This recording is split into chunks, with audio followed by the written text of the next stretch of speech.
Assalamualaikum warahmatullahi wabarakatuh. Tasik semangat Bu. Mantur semenon.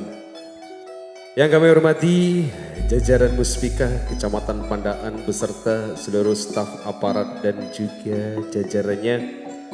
Juga yang sangat kami hormati Kepala Desa Wedoro beserta seluruh staf dan juga perangkat-perangkatnya.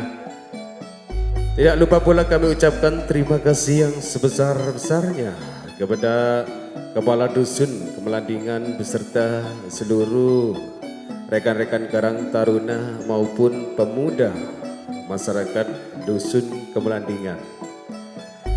Bahwasanya pada hari ini dalam rangka acara memperingati hari ulang tahun RI yang ke-80 sengaja dimeriahkan oleh keluarga besar Ludruk Mustika Budaya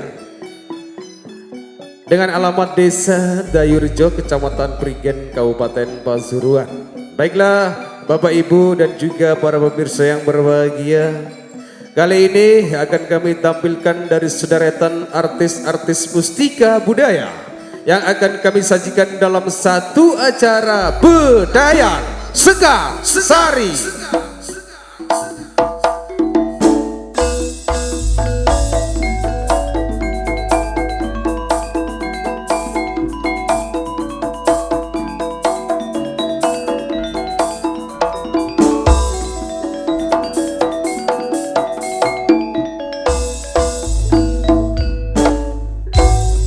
Baiklah hadirin dan juga para pemirsa yang berbahagia, langsung saja untuk yang pertama kali kami panggil Citra Amanda dibarengi dengan Mei Nur Susanti.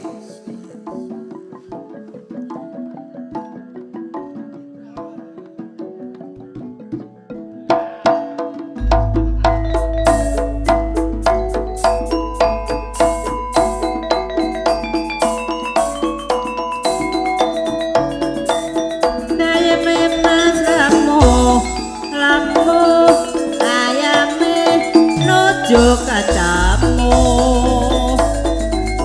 gerpo traku mot namun ana putri kang gawe ya putrine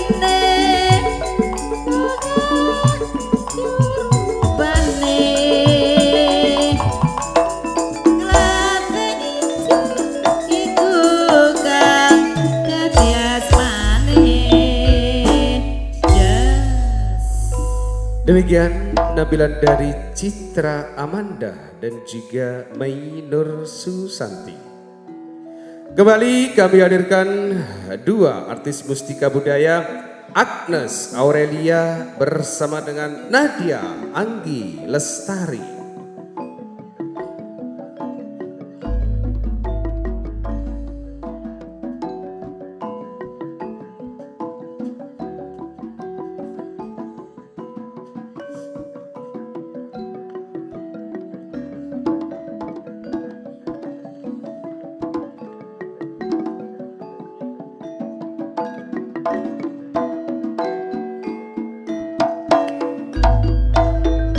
yang ini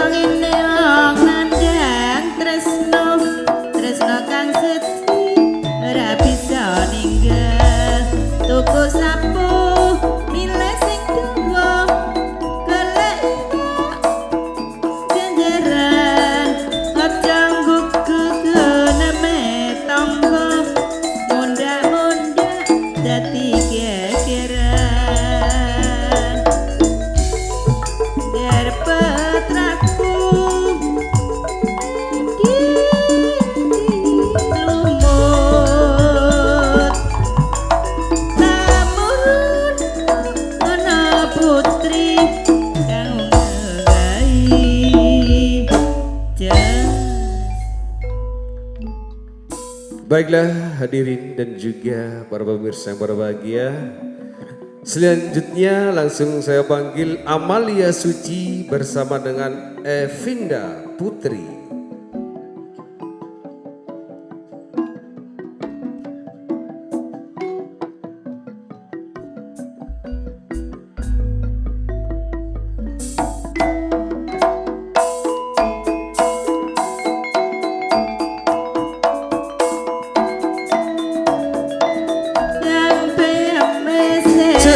Kuning-kuning ayam lagi disanding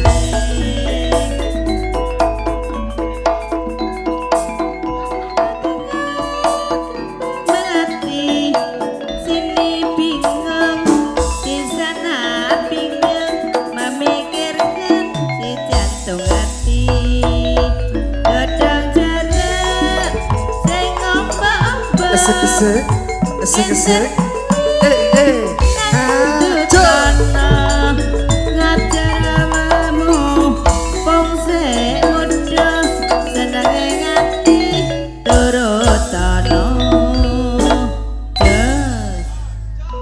Demikian tadi penampilan dari Amalia Suci dan juga Evinda Putri.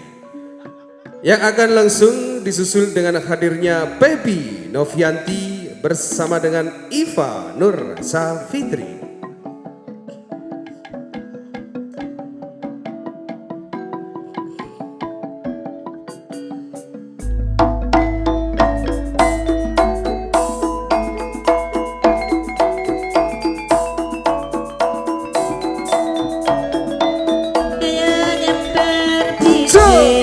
Mores, ayo sing sabar. Asik. Dewek barang, lambine ijo, masang peniti, kembang godhong. Dimas wirang-rang, dadi bejo, anggur mati, ra ketok oto. Tak suwiri, Esek-esek. dadi salame. Asik.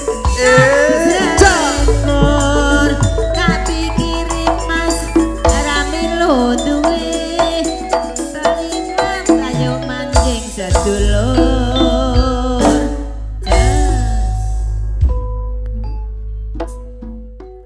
Demikian penampilan dari Baby Novianti dan juga Iva Nur Safitri. Selanjutnya kembali kami hadirkan dari sederetan artis mustika budaya Nina Adinda bersama dengan Fatma Dian Safira. Amalia Suciwati.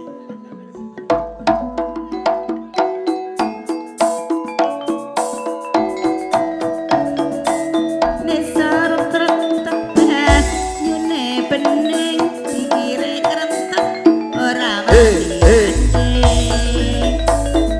Ger putraku lumut tamurono mana putri kang ogah-ogahi. Asik-asik. Asik-asik.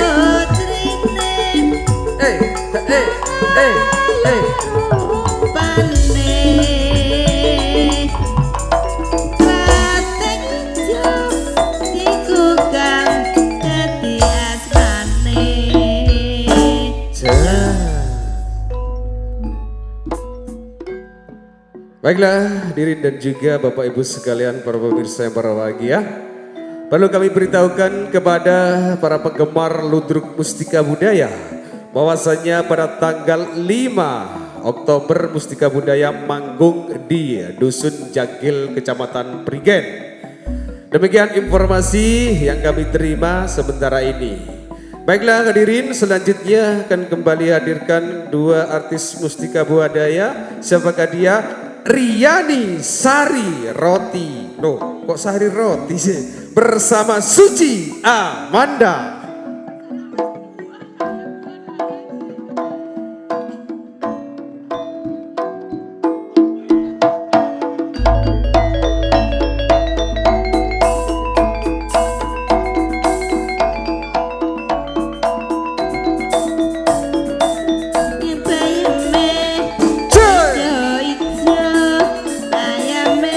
nuju wong loro. Dari mana datangnya bintang? Dari sana burung ke kali. Dari mana datangnya cinta? Dari mata turun ke hati. Anak Arab Kesek-kesek. Cek. Ca. Ca. Cek. Ca. memberi kain. Ah. Yang ku harap, malam ku harap, yang ku harap sudah milik orang lain. Jas, nggih, matur sebanun. Selanjutnya masih dari sederetan artis-artis mustika budaya. Dwi Kartika Apriliana bersama dengan Ning Nasika.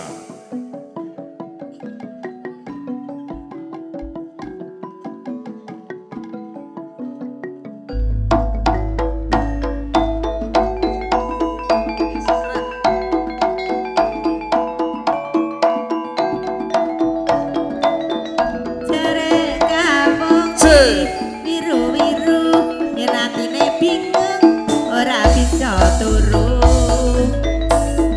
Ger putraku lumut, kapurun ana putri kang onggah-onggahi. Ya putrane pane lateng iku kang dadi asmane. Yes. Baiklah, untuk yang terakhir langsung kami panggil 4 artis mustika budaya. Ning Reni, Ning Mulyati, Ning Sulis dan juga Ning Yanti. Monggo.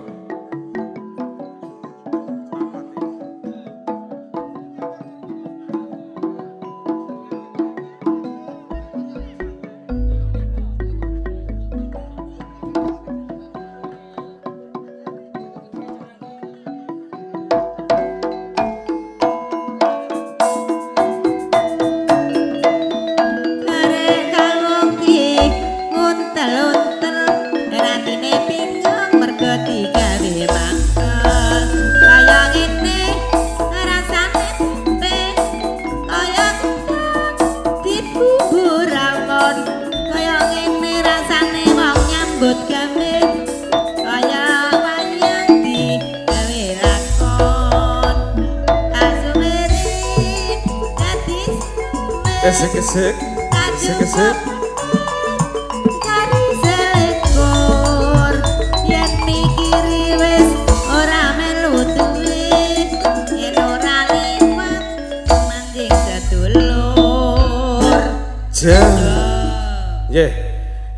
Ini ada sebuah penghormatan kepada beliau Bapak Lurah atau Haji Mukhtar, Haji Mulyono, Bapak Dulamat dan Pak Kasun.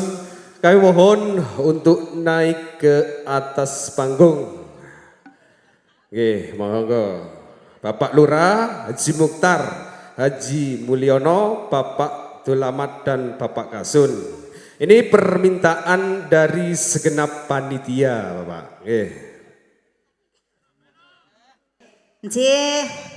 Bapak niki Bapak Lurah apa Bapak Kasun apa sinten? Bapak Andi. Oh nggih, Bapak Andi nyuwun sumi-sumi nggih, sumine minggat. Manten ngeten ceneng bangsul meleh nggih. Monggo. Monggo Kang Mas, sumi-sumi.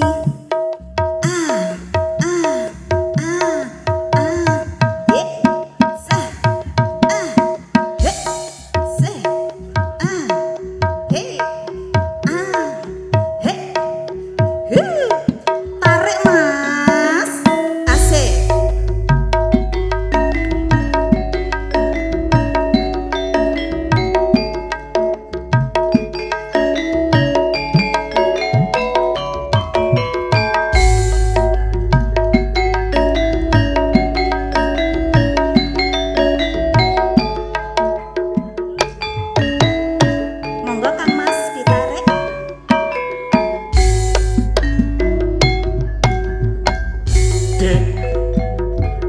kowe pancen ayu Ayo tenan lo Kang Mas. yen kowe guyu jenengke atiku lamene sigar jambe yen tak sawang tambah ayune dek aku Makasih. naksir kowe Naksir tenan Mas. apa kowe wis ana sing duwe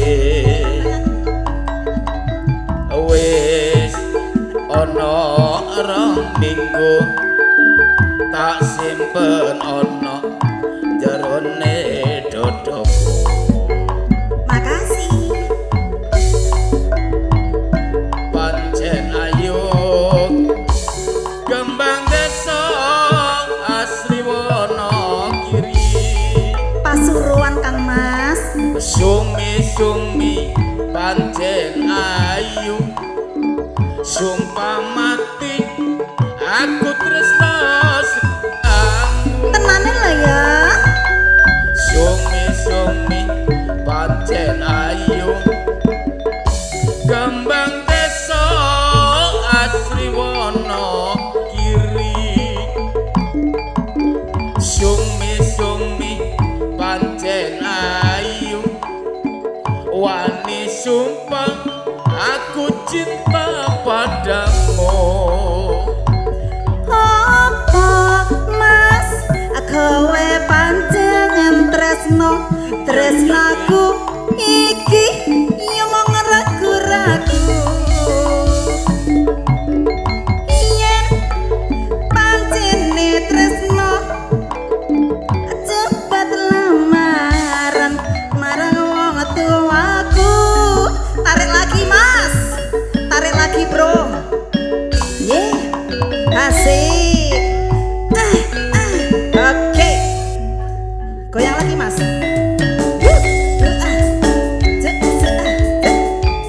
Kita goyang malam-malamnya sampai pagi. Asik. Terima kasih.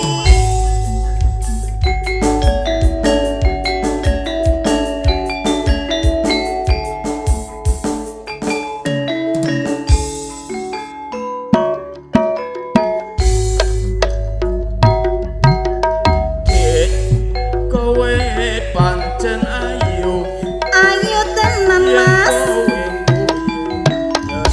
guyu jenengke atiku lambene sigar jambe yen tak sawang tambah ayune dek aku naksir kowe Naksir tenan. apa kowe wis ana sing duwe Durung Kang Mas. ana rong minggu tak simpen ana jerone dodokku sumi-sumi pancen ayu Ayo tenan. kembang desa asli Wonogiri Wonogiri. sumi-sumi pancen ayu sumpah mati aku tresno sliramu Terus Mas. sumi-sumi Ah. pancen ayu Ayo tenan. kembang desa asli Wonogiri Mosok sih. sumi-sumi pancen ayu wani sumpah sikilku ketiban palu Apa Mas? Kowe pancen tresno. Iso tresno, Ceritaku Dik. iki isi ragu-ragu. Yen pancene tresno cepet lamaran marang wong tuaku.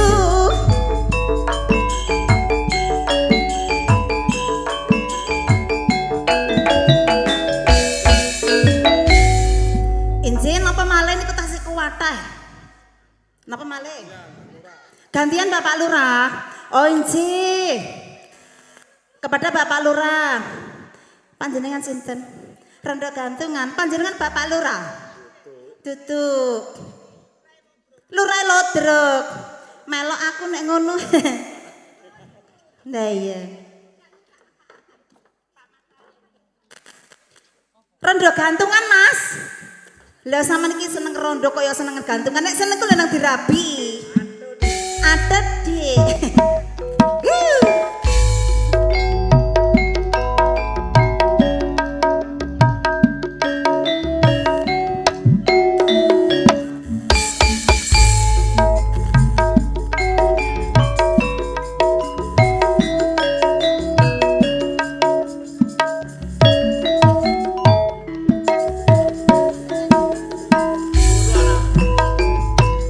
Gendo ayu jenengmu sapa kamu wis nata-nata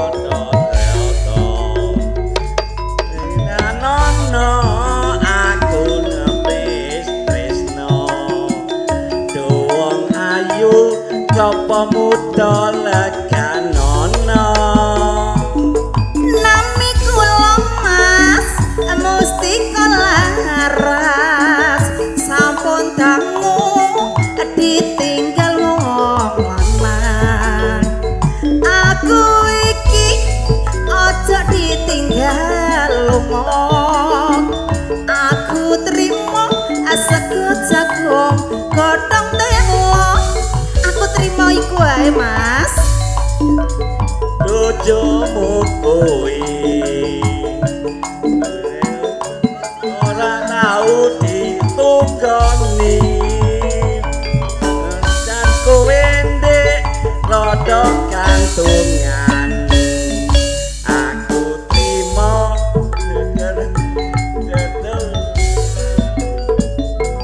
Witeng tresno Mas sangko kulino saya suwe Mbak Lis sayang tresno aku aja ditinggali lunga aku cukup sego jagung godhong telo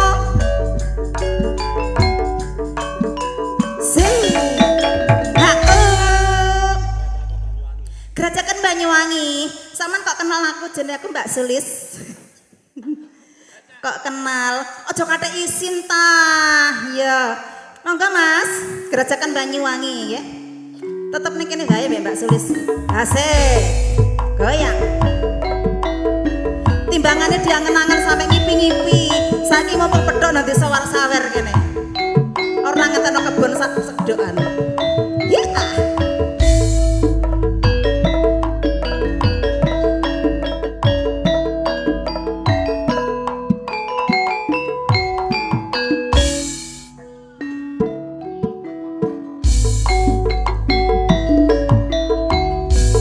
Gerajakan Banyuwangi raina wangi ora nate sepi lanang wadon hanagani ngilangaken susah ngati lungguh pasir pasiran semburan redon ambi main selodoran lanang wadon upir-upiran gandeng tangan ning pinggiran pinggir pesisir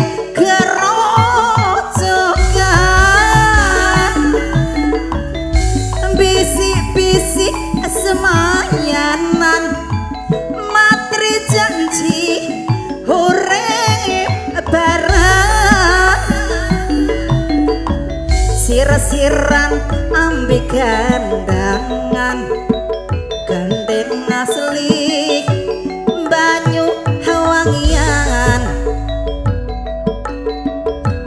plesiran ambek andangan gandeng asli banyu hawangian. Terima kasih. Ini ada lagi apa sudah? Siapa lagi? Yang lurah? Bapak lurah. Kula penasaran Bapak lurah niki pripun ta? Pundi priyantenipun Bapak lurah? Pak lurah, iki sindene pira ndukur 1 2 3 4 5 6 7 8 9 10 11 12 13 14 15 16 17 18. Iki mang rene iki niat gojek. Sijine wong tek 100. Cara dipengno 100 no pira ya? 1.800 Pak Mongan. Sar. Alhamdulillah iki lho ya. Niki lho ya buktine. Alhamdulillah Pak mugi-mugi barokah Bapak nggih. Mugi-mugi amanah panjenengan nggih. Mane amanah nu ganjarane teng akhirat benjing nggih. Amin. Kula dongaaken panjenengan keluargane sakinah mawaddah warahmah. Amin Allahumma. Senajan aku rene iki ndongakno mek sepisan tok soleh disaur sak meneh kae. Tapi ndak apa-apa, orang mendoakan itu ndak ada jeleknya nggih. Nyuwun menapa Bapak? Sambal kemangi, cengek kemangi tak iya. Pak Sim, sambal kemangi.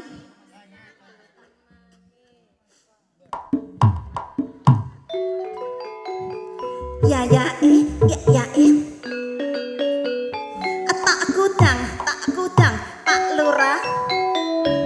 Ganteng dhewe. Jas.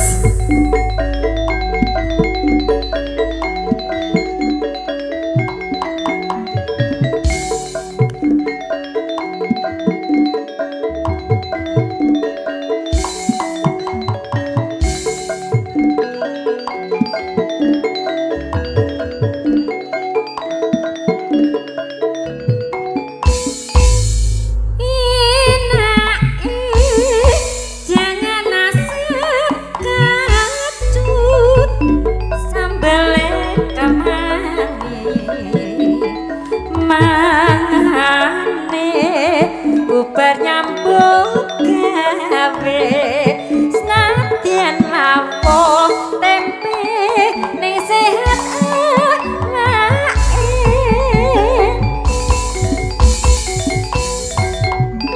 segarne ngombe banyu kanthi rokok klinting dhewe senadyan mung manggon ana desa nyatane ayam tantrem kumpul sak keluarga.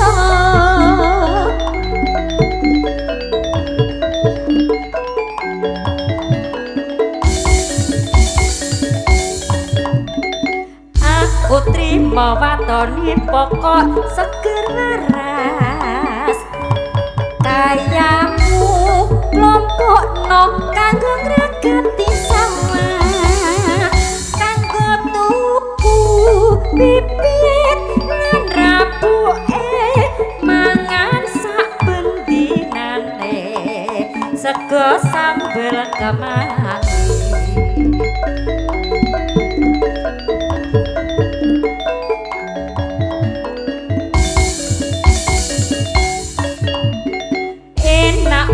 Apa wong urip ana alam dunya yen wekah rekoso urip bisa mulya kutangane romo lan piyune sregep nyambut gawe ojo lali mring Gustine.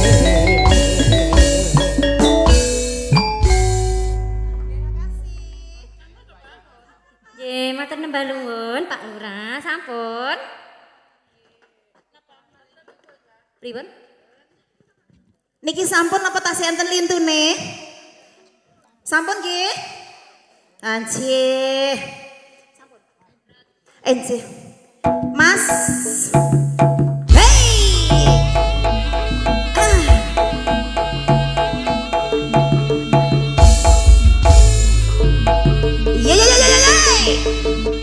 Mustika Budaya.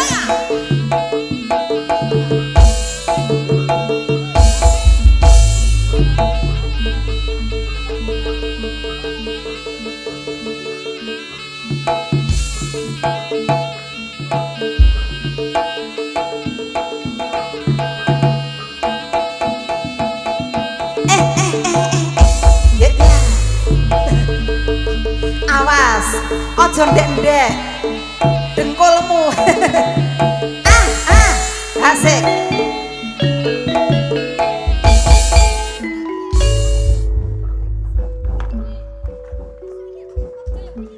Kerikis aduh hutan karikis saya suwe antar kluduke hapuwo hang nangis apa tahan dirasakno eman duh eman kari seru riko tangisan riko hangta wedi kelangan. Ayo Ren, ayo nek ngejode ra bakal liyan kari manis kurang manis tambahi gula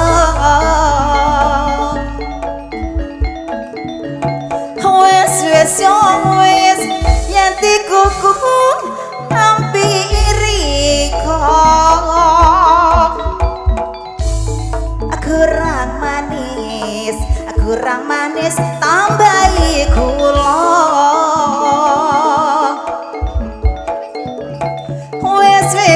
wes sing dikuku ora rumangsa kerikis aduh hutan karikis asaya suwe antar kluduke apuhan nangis apa to ana sing dirasakne ya so Mustika Budaya ya.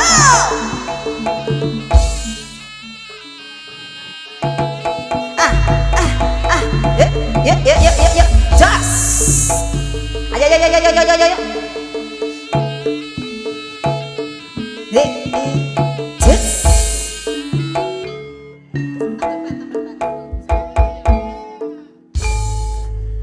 Lunging mekar lan semi puspita ing taman sari manglung manusa wengi kalawan wulane datari ya ngambar mesasmita sang kumbang wewayang ngrasang pucuk sarine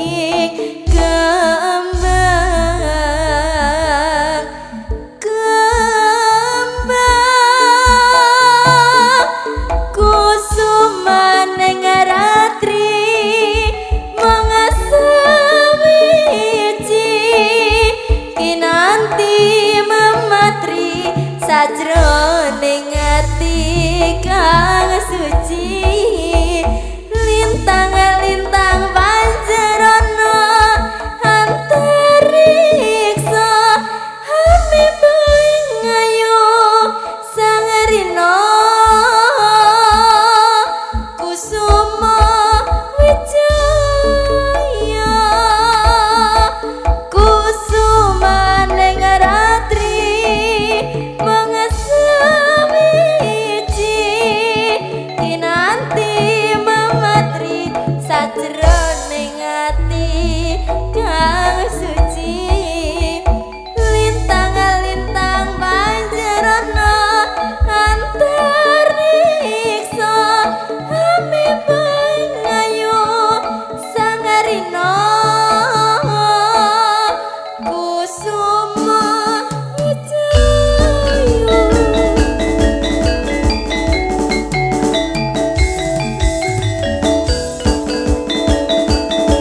Boyo kutani Jawa Timur tratae kaloka dadi kutha pahlawan Surawani Boyo Pakewa jasane dadi pawi tanri polo si bangsane 10 November petang pulo limo cilaka dur angkara digempur lebur lulur nyata gedhe prawirane pramudo kasudirane arek mustika budaya Surawani Boyo Pakewa jasane